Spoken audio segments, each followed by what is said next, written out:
নমস্কার, আমি ফাদার স্তবক। আমি নদিয়া থেকে এতদূরে এসেছি বিশেষ উদ্দেশ্য নিয়ে। গত মে মাসে আমার পেটে যন্ত্রণা হয় এবং লোকাল আমার যে বন্ধু ডাক্তার আছে তাকে দেখাই। তিনি ইউএসজি করতে বলেন, কিন্তু লোকাল ইউএসজিতে আমার একটু সন্দেহ হয়। লোকাল ইউএসজিতে আমার একটু সন্দেহ হয়, সেই জন্য আরও ভালো জায়গায় আমি ইউএসজি, স্ক্যান, বিভিন্ন ধরনের বিষয়গুলো, রিপোর্টগুলো করি।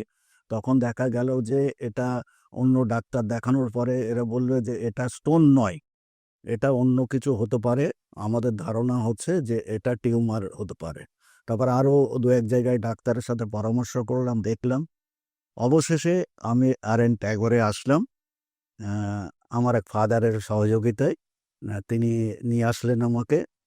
সেই সাথে সাথে এসে অভিষেক গঙ্গোপাধ্যায়, যার সাথে আমার পরিচয় হলো। ডাক্তারবাবু সত্যিই ভালো।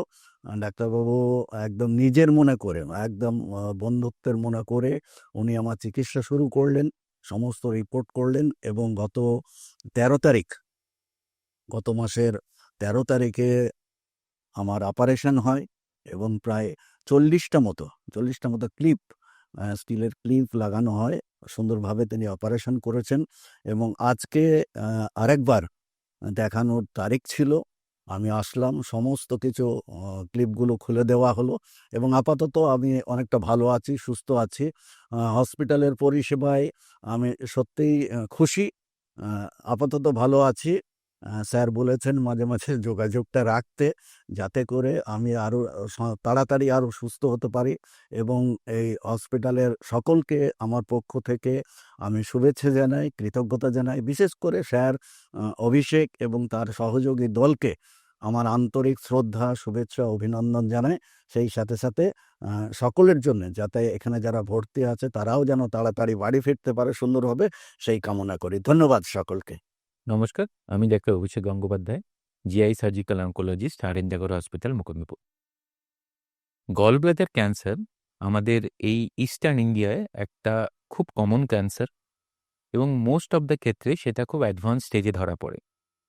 কারো কারো ক্ষেত্রে লাকিলি সেটা তাড়াতাড়ি ধরা পড়তে পারে, সাধারণত দুভাবে।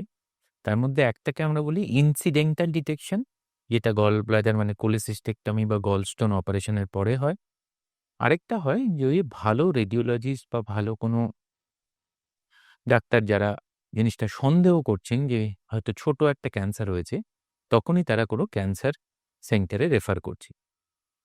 আমাদের বেশিরভাগ ডায়াগনোসিসই ইনসিডেন্টাল মানে গলস্টোন অপারেশনের পরেই, এবং সেই ক্ষেত্রে অপারেশনটা যদি প্রপার ওয়েতে না হয় ক্যান্সারটা ছড়িয়ে যাওয়ার একটা সম্ভাবনা থাকে।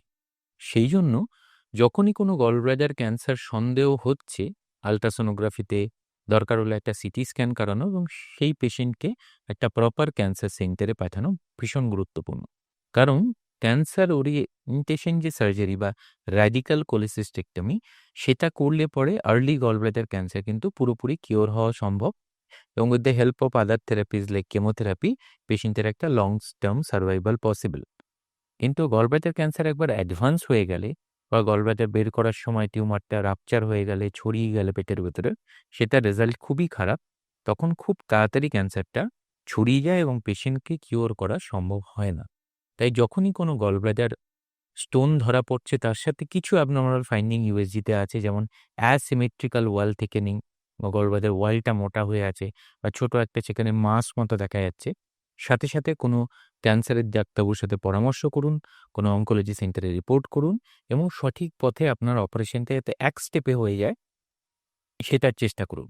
না হলে গলব্লাডার স্টোনের জন্য সিম্পল কোলেসিস্টেক্টমি করলে পরে আবার এই সেম অপারেশনটা ওপেন করে র্যাডিক্যাল কোলেসিস্টেক্টমি করতে হয়।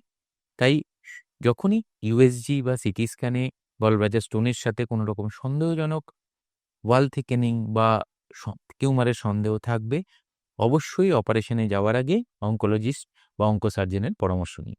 Thank you.